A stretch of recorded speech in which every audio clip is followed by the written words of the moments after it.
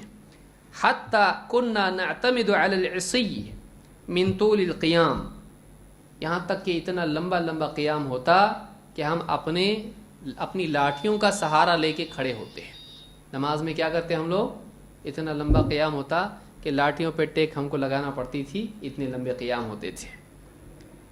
وما كنا ننصرف الا في فروع الفجر، اور ہم لوٹتے تھے تو ایک دم فجر کا وقت قریب ہو چکا ہوتا تھا، یعنی سحری کا وقت ختم ہونے کے قریب ہوتا تھا. اس سے 2 باتیں معلوم ہوئی خاص طور سے. نمبر 1، حضرت عمر نے کتنے رکعت کا حکم دیا تھا؟ 11. اور دوسری بات یہ کہ اگر تہجد اور تراویح 2 الگ الگ نمازیں ہیں تو واپس لوٹتے تھے کب؟ فجر کے قریب. تو تہجد کا وقت کہاں گیا؟ جب رات میں اتنی لمبی نماز پڑھ رہے ہیں تراویح میں، تو پھر تہجد کا وقت کہاں گیا؟ تو یہ 2 نمازیں ایسی کوئی شریعت میں اس کی کوئی دلیل نہیں ہے. امام مالک نے اس کو موطا میں روایت کیا ہے. اور اس سے یہ بھی معلوم ہوتا ہے کہ سلف میں تراویح میں لمبے قیام کا رواج تھا. بہتر کیا ہے اس میں؟ قیام کیسا ہو؟ لمبا ہو. آج کل کی نمازیں آپ دیکھیں گے، بچوں کو دکھائیں گے گھبرا جائیں گے.